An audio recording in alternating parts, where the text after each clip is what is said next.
Hi, welcome to Vocalize.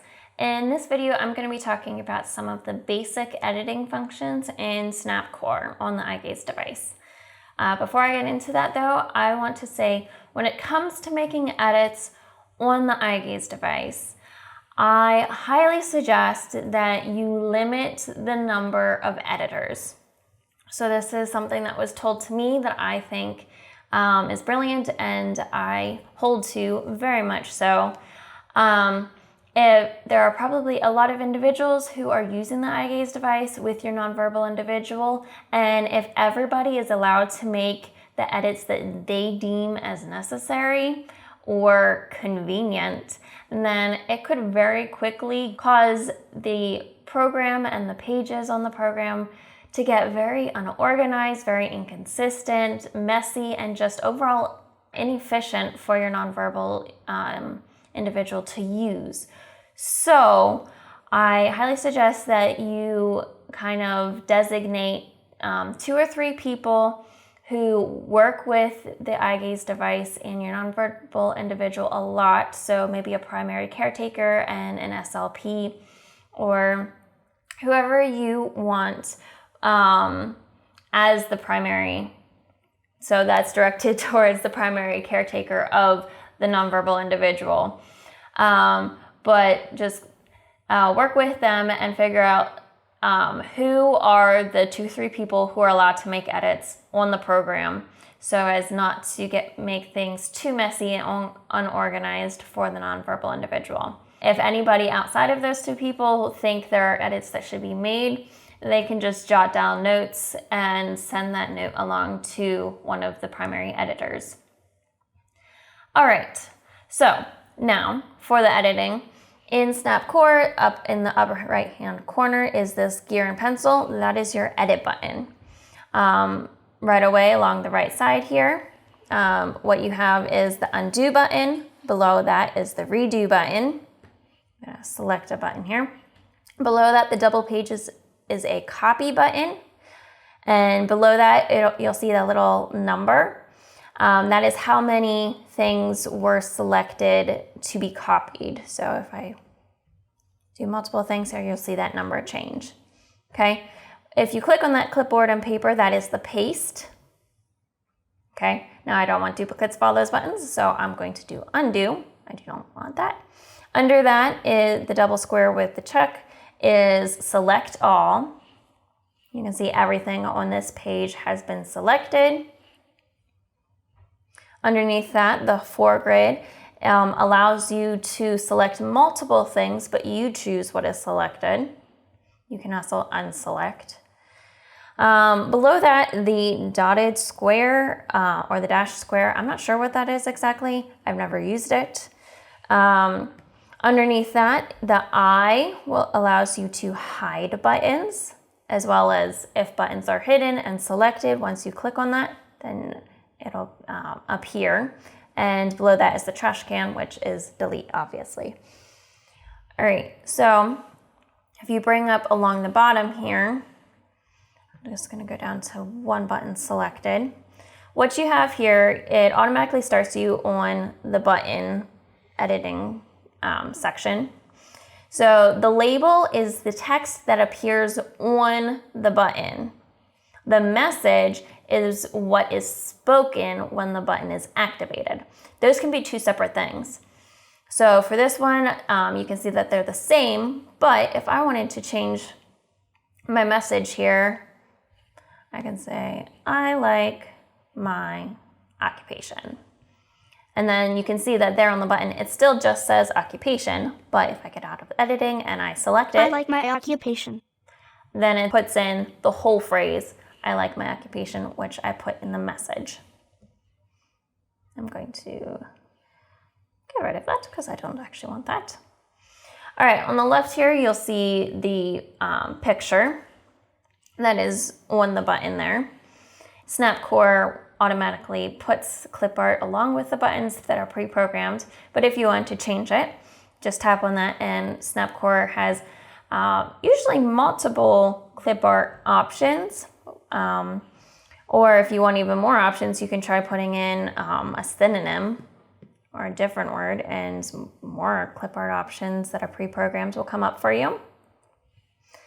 If you don't like any of those, you have other options here. If you click on that camera, then you can click from camera, in which case that'll turn on the camera in the device and you can take pictures to insert into your button there. Or if you click on the from photo library, then you can insert or upload pictures that are saved to the device.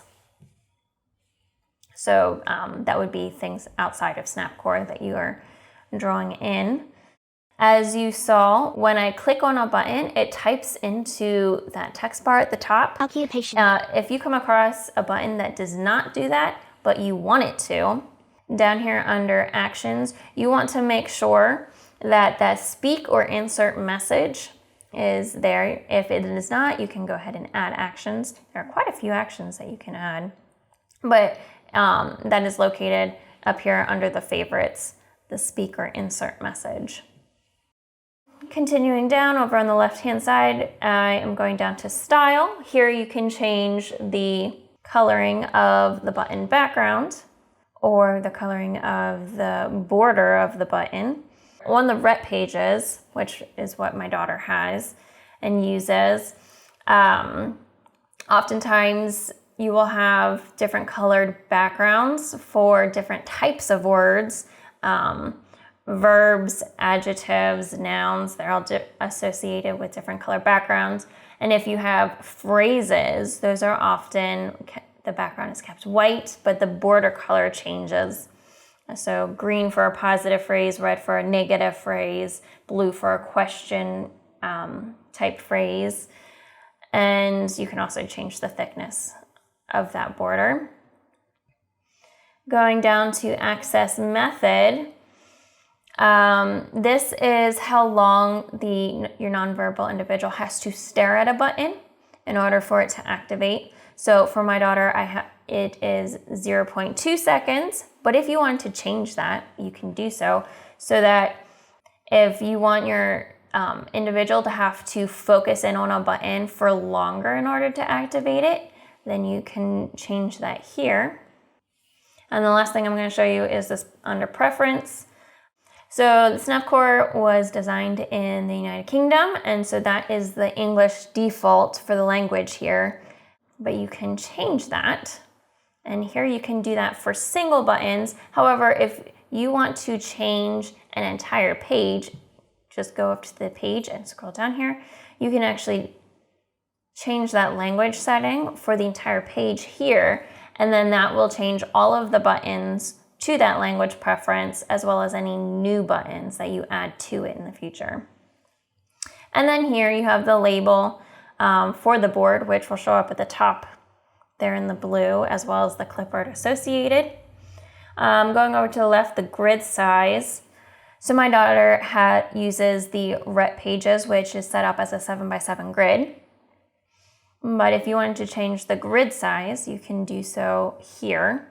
An example where you might do that is if you're creating a board for something that you know is going to have a very small number of options, such as TV shows.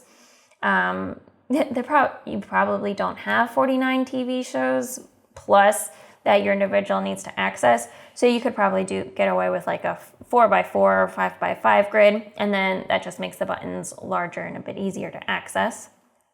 Then the last thing that I'm going to show you along these bottom portion edits here is if there's a button that when activated, it is just not pronounced correctly, go under users and then scroll down to pronunciation exceptions. Click on that. Here you can add an exception, meaning you can change how it's pronounced. Type in the word or the name as it shows up on the button. And then over in here in pronunciation, you can type in phonetically what it should sound like. And then that should change how the voice on the device says the word. All right, just a few other things quickly. If there is a button that is highlighted, you can change the size of just that single button. So if you still want this you want to keep the same grid size, but you only want a few buttons to be different size, you can just drag the border of whatever button is selected. You can also change the location of a button. So that's if you hold down on the button, laying it over top of another button, they just switch spots. Or maybe you're putting things in alphabetical order and you need to shift multiple buttons. If you take that selected button and put it between two buttons where you see that line there, then it'll just shift everything down. All right, so those are just a few of the basic edits that I use with my daughter's SnapCore program. There are other edits that can be done. I just haven't explored much with those.